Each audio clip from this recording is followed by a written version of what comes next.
Well, especially if your friends are insane. But, I mean, it's difficult not to be. First of all, when we say insane, what do we mean?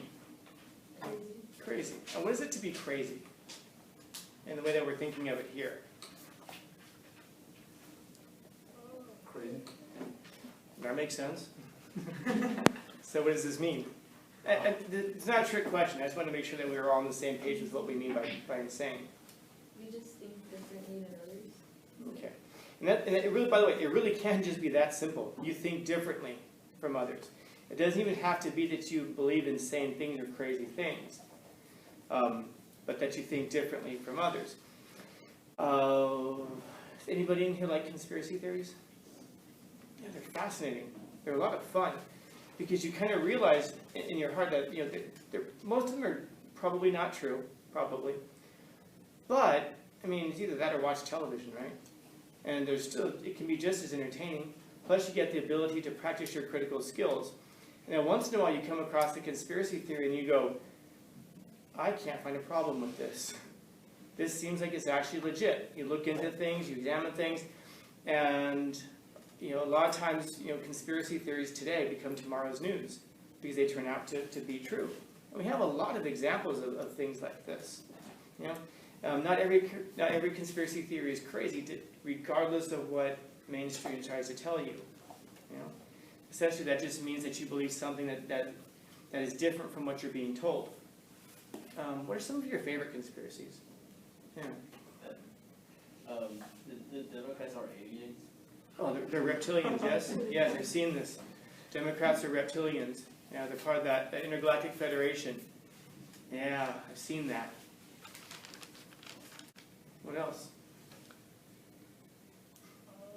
That's it. That's our one conspiracy. 9/11. Bush did 9/11. Yeah. Oh yeah. The U.S. government brought down our own buildings. Bush knew about it. We set off thermite bombs inside the Twin Towers. And in case you didn't know, the Jews were warned ahead of time, so they stayed home that day.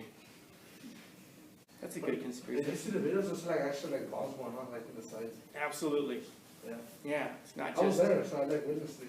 See, so you know what I'm talking about. What else? Oh, yeah, if we're living in a simulation, that's another one there. We could be living in a simulation. We wouldn't even know it. What's funny is that we mentioned that. We looked at that in this class, right? Beginning of the year, the simulation theory. Yeah. What's funny is, I'm sure a lot of us looked at that and we're like, whatever, couldn't happen. And then fast forward just a few months, right? And didn't Mark Zuckerberg and Facebook start talking about the metaverse? Isn't that exactly what that is? Isn't the metaverse exactly the beginning stages of the simulation? If you could go and live in this one simulation your entire life and never be aware that you're living in the simulation, but have everything perfect the way you like it, I wonder how many of us would choose to live in that simulation. I mean, as crazy out there as you might think, like, oh my God, people would never want to, oh yeah. People are going to be lined up for the metaverse, dude. And I wonder how many of you are sitting there going like, sounds good to me.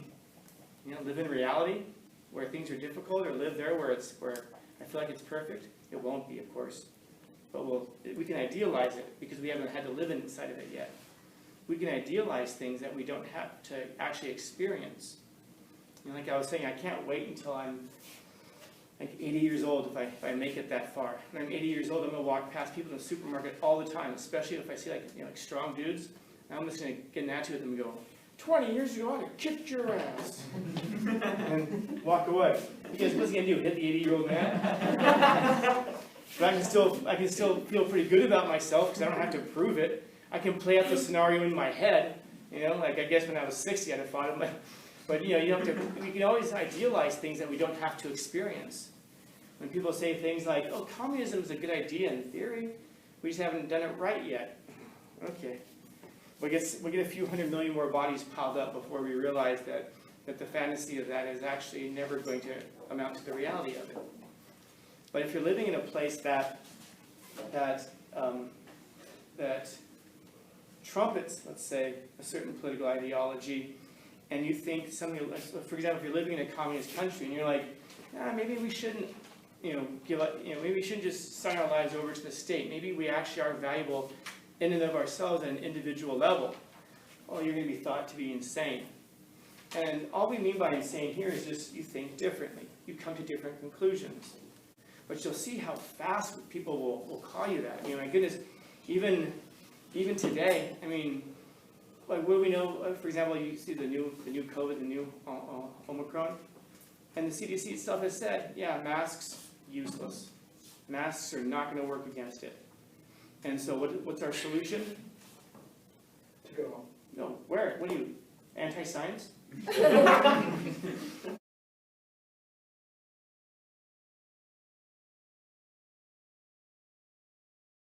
No. The newest one, the latest and greatest variant. What is that one from? Where's it from? I don't know, what does that one do? Same as COVID, except not as bad. It's a cold, A cold. basically. And when I say that, I know when I say that, people are like, oh, but my grandmother died from it. It's probably not from Omicron. And like I said, if your grandmother passed away from it, I feel horrible for you. I wish I could switch places with you. I wouldn't. I wish I could give it to my grandmother instead.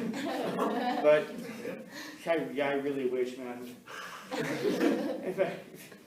I'd give her Ebola, hantavirus, whatever you could possibly throw at that woman to finally do her in. I'd be happy to switch places with you.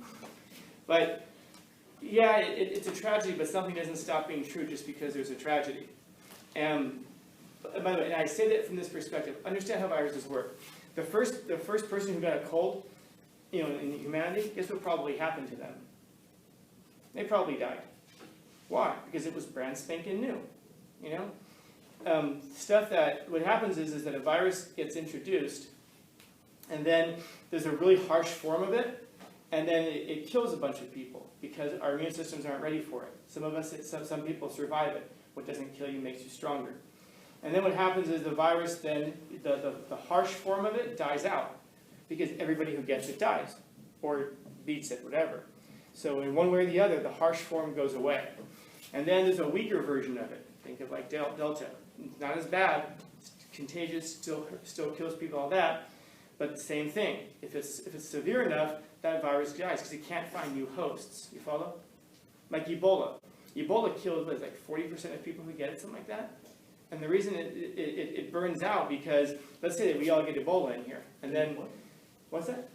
And then let's say we all get Ebola, so 40%, 50% of us are going to die from it, and it's going to happen so fast, within days, we're not going to have a chance to transmit it to others.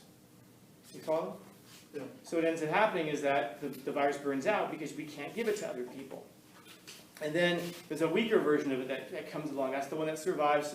And so eventually, we have like the common cold where it's like you're sick and you go, and then you go about your daily life. You're still carrying the virus. You're still transmitting it to people. Everybody's still getting it. But the virus is able to actually live now because it's not killing its hosts. Every living thing wants to live. Viruses are no different. By want, I'm not saying that the virus is sitting there going like, I have dreams and ambition and I want to live. But this is kind of like that natural impulse of life. And so it ends up happening, you end up with a very weak form of this stuff, which becomes highly transmittable.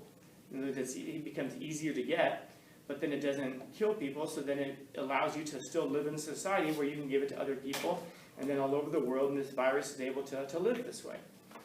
Hope it'll be the same. The first form of it was harsh, when it came out of Wuhan was harsh, and then we're getting weaker ones, and then the Delta one now is milder, but they warn us it's far more transmittable. But yeah, makes sense. And then there'll be another one after that, which will be a little bit weaker and a little bit weaker. And then, at some point, you guys in your life will be walking around, and you'll cough, and you're like, oh, I feel like I have COVID or something. And then you'll go back to work. Because it'll be so ingrained, you'll have that softer version of it.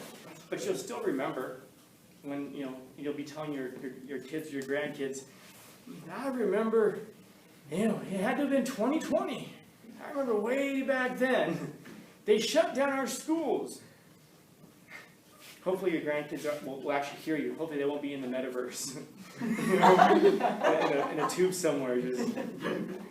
Where it's their ideal version of the world, so they don't hear you. They're just going about their lives. But the idea is that, should we be doing these things? Who knows? I'll leave that for people to debate. But we should at least debate things. You know, as soon as you sit there and say you can't talk about something, or you can't debate it, first off, who the hell are you to say what people can and can't talk about? As soon as you try to, anybody who's trying to stop you from talking about things, they're limiting your ability to receive information, which means that they're limiting your ability to live your life. Make those decisions for yourself. That's me coming along saying, oh, if I tell you this, your life might go in some other direction. You might make your own choices. I can't have that. So I'm just going to make sure you never get to hear this information. Because then you might act contrary to the way I want you to act. I won't say it that way. I'm going to say, it's for your own good. That's all.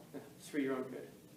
Especially as a teacher, isn't it my job to help you learn how to think? Not to tell you what to think. You know, that's a weird thing if I wouldn't come in here and give you different sides of things. You know, I believe that you guys are younger and you're developing critical skills, and maybe, of course, it's easy to get people to go in one direction or the other, but if you don't practice those critical skills, you're never going to have them. So this is exactly the time where you should be radicals in a bunch of different directions, because you're learning the nuances of things. Hopefully you don't leave this place as a radical, although I know that there are teachers who really, really want you to leave this place as a radical. I get that, and I know some. But hopefully you don't get to that point. Hopefully you leave this place with a strong critical ability to dissect ideas and not be swayed in different directions, so that when someone comes along and does try to indoctrinate you or to put you in the ranks of the insane majority, instead are going to, well, make you part of the insane majority. You know? Maybe even a real majority.